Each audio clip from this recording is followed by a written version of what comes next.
We beg you, Lord, look upon your servants. In the autumn of 1347, Genoese merchant ships arrived at the port of Messina in Sicily, coming from Caffa in the Crimea. On board was not only silk and spices, but an invisible passenger. Over the next 4 years, this passenger, the bacterium Yersinia pestis, would cause a catastrophe known to us as the Black Death. By the most conservative estimates, 1/3 to 1/2 of Europe's population would disappear. This demographic collapse was perhaps the greatest shock in European history. It changed everything: the economy, politics, religion, and human self-perception. We perceive this as a tragic but inevitable chapter of our past. But what if this had not happened? What if in 1347 that first ship had not been allowed into port? History does not know what if, but it does know the logic of cause and effect. Let us imagine for a minute that the Black Death was successfully stopped at the very border. This is a scenario in which Europe remains overpopulated, feudal, and perhaps never enters the modern era. Watch this video to the end, and you will find out how the history of stopping the Black Death could have changed.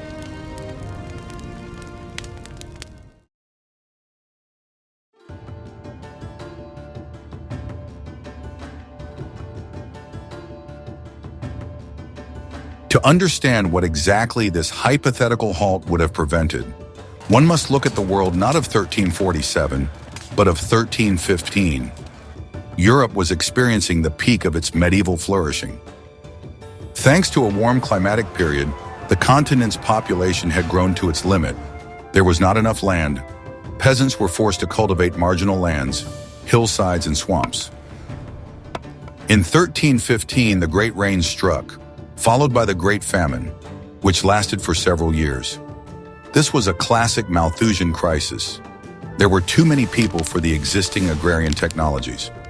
The technological ceiling had been reached. The three-field system of crop rotation and the heavy-wheeled plow had already been implemented everywhere, but no further growth in yields was foreseen. The land was becoming exhausted. There were no effective fertilizers apart from manure, which was chronically scarce. Each hectare yielded less grain, while there were more and more mouths to feed. Society was rigidly structured. The feudal system reached its zenith. The vast majority of the population were peasants, tied to the land and their lord. Social mobility was almost non-existent. The ideology of the three estates, those who pray, oratores, those who fight, bellatores, and those who work, laboratores, seemed unshakable, established by divine order. The church was at the peak of its power, controlling not only spiritual life, but also vast landholdings. Cities were growing, but they remained islands in a feudal ocean. Urban life had also reached its limit. Artisan guilds strictly regulated production, preventing competition or innovation. To become a master without being born into a master's family was almost impossible. This was a world overstrained demographically and socially. Tension between peasants and lords was growing. The economy based on cheap labor was inefficient and had no incentive to develop. Lords were not interested in innovations. It was easier for them to add workers than to improve tools. The value of an individual human life was minimal. It was into this fragile, overpopulated world that the ship from Caffa was sailing. It was not the cause of the crisis, but merely its catalyst. We do not know for sure what would have awaited Europe, but we can speculate on how events might have unfolded if history had taken a different path. Subscribe so you don't miss other alternative versions of history.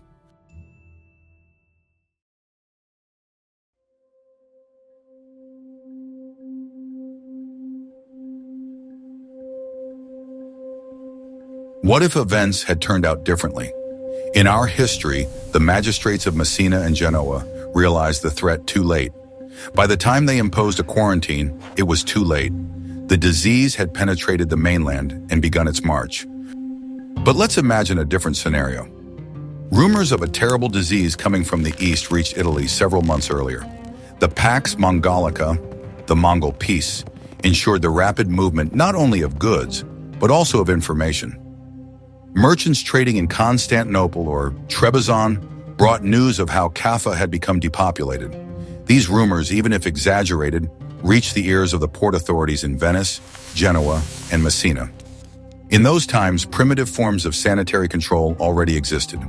For example, in Ragusa, Dubrovnik, a Trentino, a 30-day isolation for arriving ships, would soon be introduced. In our scenario, this idea is born slightly earlier, not from scientific understanding, but from a panicked fear of corrupted air, of miasmas supposedly carried by the eastern wind. In 1347, when the first ghost ships appear in the roadstead of Messina, the port authorities act differently than in our history. They see the dire condition of the crew, but fear proves stronger than the thirst for profit. They declare a full and immediate quarantine. The ships are not just forbidden from docking, they are driven away from the shore. Perhaps the most resolute cities like Venice or Genoa burn these vessels with catapults.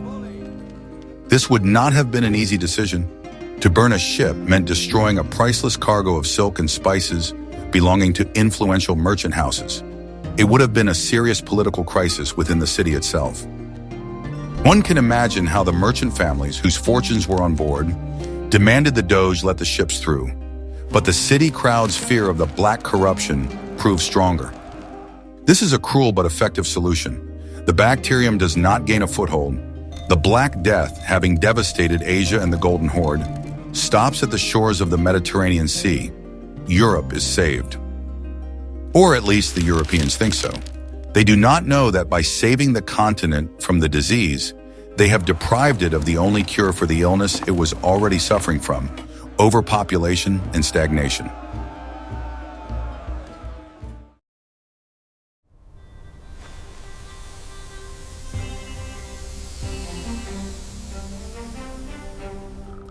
One detail in the chain of consequences takes on a different logic. Europe enters the second half of the 14th century without the demographic collapse. All the problems caused by the Great Famine not only persist, but are exacerbated. There is still not enough land. Millions of peasants live on the brink of survival. Any bad harvest, any cold snap, and the Little Ice Age was already setting in, immediately leads to mass famine. Tension in the villages mounts. Conflicts between peasants and lords become more bitter. But the peasants have no power to change the system. They are too many, and they are unorganized. Psychologically, the peasantry remains in a state of fatalism. The idea that one can change one's fate does not arise. The only path is to pray and hope to survive the winter. Labor remains incredibly cheap. Lords have no reason to offer peasants better conditions. For every peasant who starves to death, 10 others immediately arrive, ready to work for food. In our history, the Black Death led to a labor shortage. This gave the peasants leverage. They were able to demand higher pay, freedom, and better conditions. Feudalism in the West collapsed. In this world, there is no leverage. The feudal system does not just survive, it is set in concrete. Serfdom, which in our history was dying out in England and France, remains the norm in this scenario. Moreover, it even tightens. Lords, seeing the constant overproduction of peasants, introduced new obligations.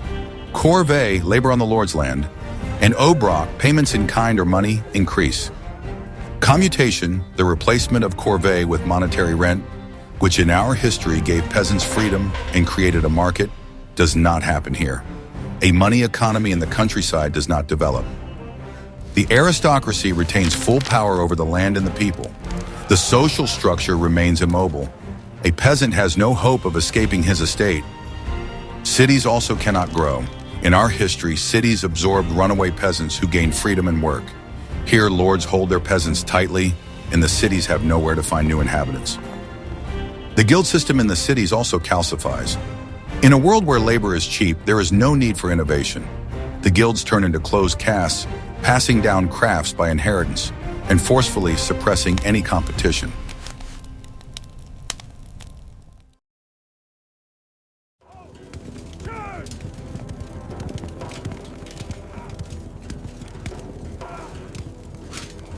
This section is dedicated to military technologies and organization, and is thus delivered in a steady, analytical tone.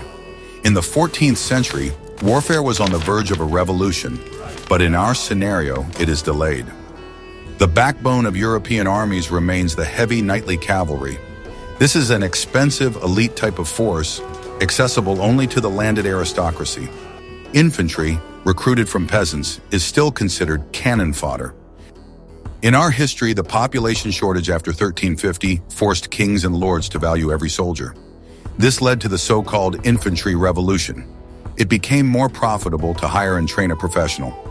Swiss pikemen and English longbowmen appeared, disciplined infantrymen who, on the battlefields of the Hundred Years' War, Crécy-Poitiers, proved they could stand against knights. In a world without the Black Death, human resources remain cheap.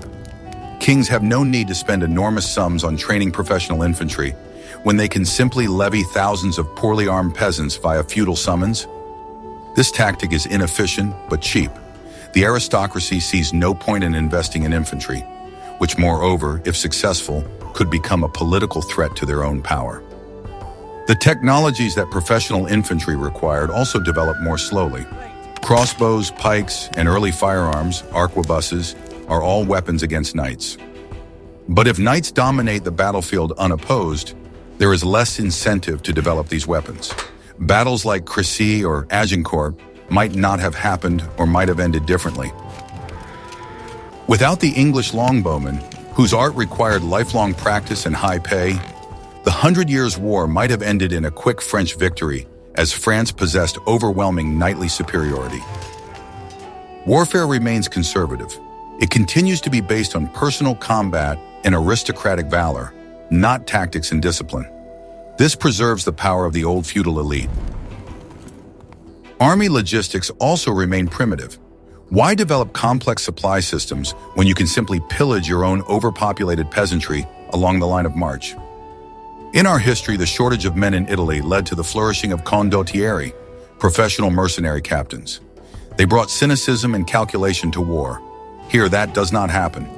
War remains a ritual of the aristocracy.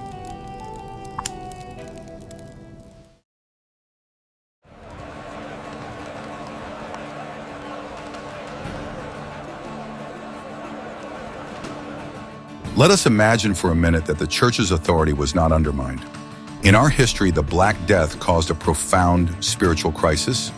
People watched as priests fled the cities, unable to help.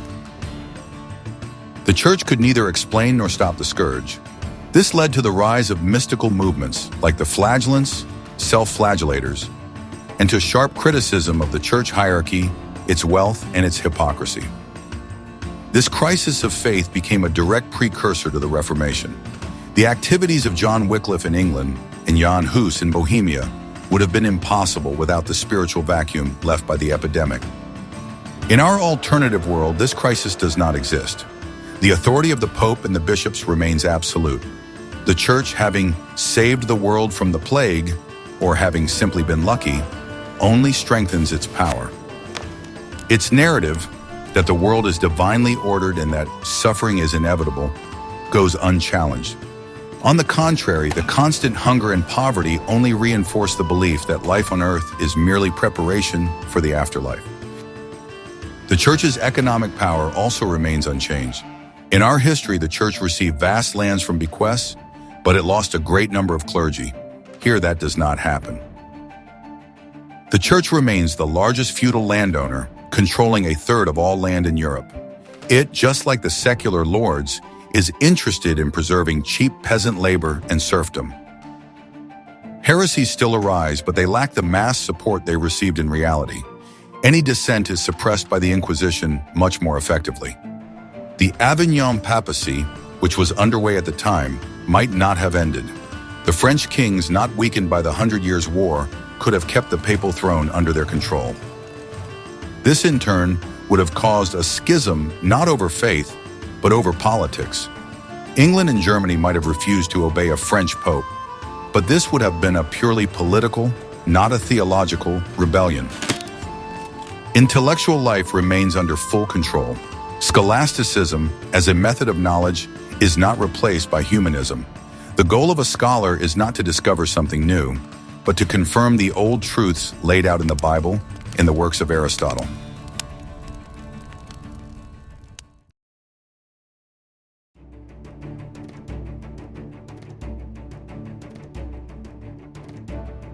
What would have changed in culture and geopolitics?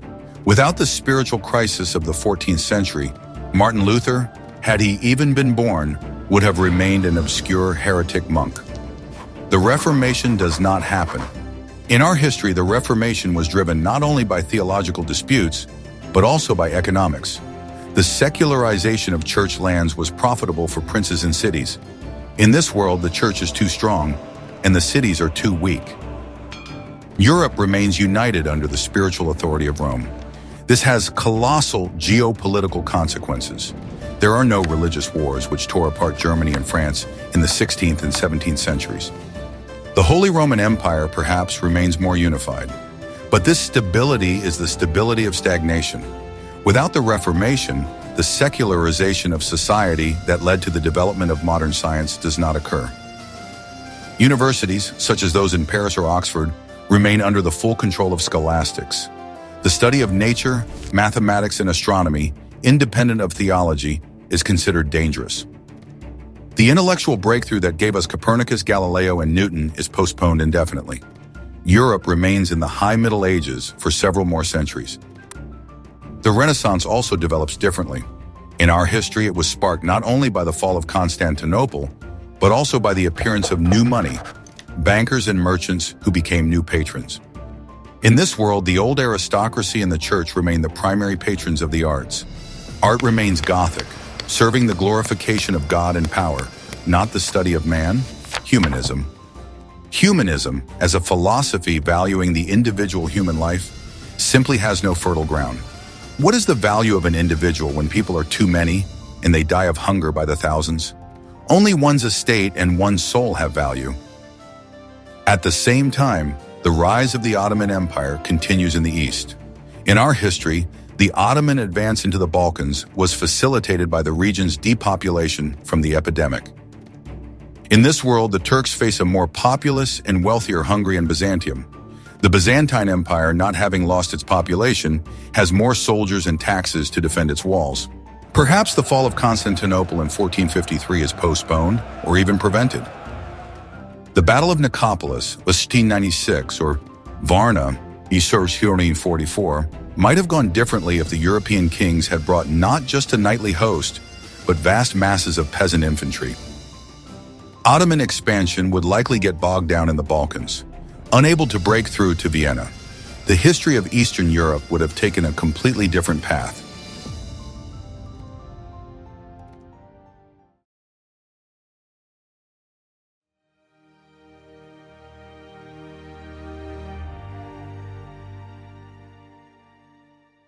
Let us trace where this different trajectory would have led on the 500-year horizon. By the end of the 15th century, Europe is suffocating. The population has reached 100 or even 120 million people, which exceeds all agrarian possibilities of the era. Famine becomes permanent. Social revolts caused by land shortages erupt everywhere. The old feudal system cannot solve this problem. It can only suppress it. Uprisings like the Jacquerie in France or Wat Tyler's rebellion in England were, in our history, caused by a labor shortage. In this world, they would be caused by a food shortage, and they would be far more massive and bloody. This would be a permanent peasant war across the entire continent. The aristocracy would respond with brutal repression, but this would not solve the main problem, a deficit of resources. It is at this moment in 1492 that Columbus discovers America. In our history, this was a commercial enterprise, a search for gold and spices. In this world, the discovery of the New World has a completely different meaning. It is not a search for wealth, it is a search for living space. For millions of landless peasants trapped in serfdom, America becomes the only hope. What begins is not just colonization, but a great exodus. Kings and lords, themselves suffering from surplus mouths, encourage mass immigration. It becomes a way to get rid of a disloyal and hungry population. Ships carry to the New World not adventurers, not Protestants seeking freedom, but entire villages led by their priests. North and South America are colonized much faster, but this is not a society of free farmers. The settlers bring with them the only model they know, feudalism. Instead of the USA and Canada, New Saxony, New Normandy, or a new Castilian kingdom arise in North America, where feudal lords own vast latifundia and the peasants exist in a state of semi-serfdom. The Spanish encomienda system, the granting of land along with its indigenous inhabitants, becomes not the exception, but the global rule. The indigenous peoples of the Americas would face not small bands of conquistadors, but a multi-million-strong wave of hungry settlers. Their fate would likely have been even more tragic and swift. The technology of seafaring itself might also lag. The great discoveries in our history were financed by a wealthy bourgeoisie and monarchs seeking new trade routes. Here, the bourgeoisie is weak, and the incentive is not trade, but resettlement.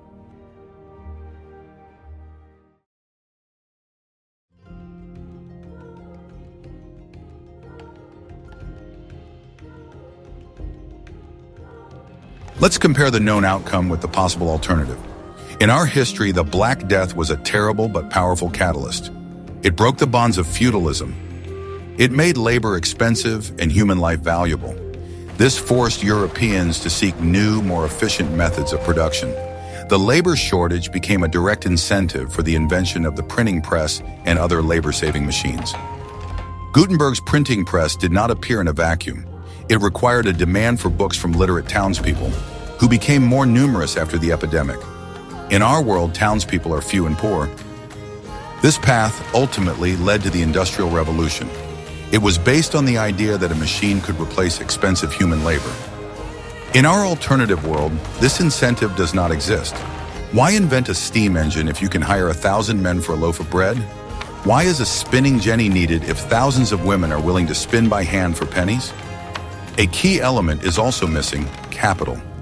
In our history, the epidemic redistributed wealth. Survivors inherited fortunes, creating a class capable of investing. In this world, wealth remains with the old aristocracy, which spends it on castles and wars, not on manufactories. The Industrial Revolution, if it happens at all, is postponed by 500 or 1,000 years. The world is saved from the Black Death, remains stuck in an agrarian, feudal, and theocratic Middle Age. We would have, by the 20th century, a global empire based on 14th century agrarian technology, ruled by the old aristocracy and the church. Science would remain the handmaiden of theology. This world would know neither liberalism, nor democracy, nor human rights. All of these ideas were born from the concept of the value of the individual, a concept that was, in large part, born from the fire of the Black Death. In a global perspective, such a Europe, lagging in development, could itself have become a victim. The civilizations of China or the Middle East, which had their own cycles of development, could have surpassed it and become the dominant forces in the world. Thus, the Black Death was not just a tragedy. It was a harsh reset of the system, a forest fire that, by destroying the old forests, made room for new, more dynamic growth.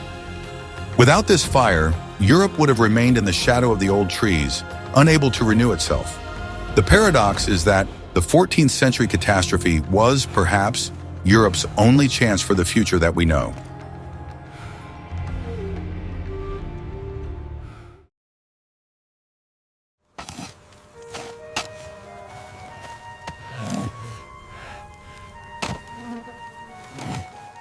The history we have explored is only one probability, a logical assumption based on changing a single factor. We only suggested that in 1347, the port authorities in Messina showed greater vigilance and did not let the disease into Europe. The consequences of this salvation would have been paradoxical. Instead of the dynamic, cruel, but rapidly changing world of the Renaissance and the modern era, Europe would likely have received another 1,000 years of stagnation. It would have been doomed to overpopulation, famine, and the power of unshakable feudal and ecclesiastical institutions. The Black Death was a terrible event, but it was precisely what cleared the path for the modern world. This scenario reminds us that history is not a straight path. It is determined by a complex balance of crises and opportunities, where the greatest tragedy can become the unexpected catalyst for the greatest progress. Subscribe so you don't miss new versions of history.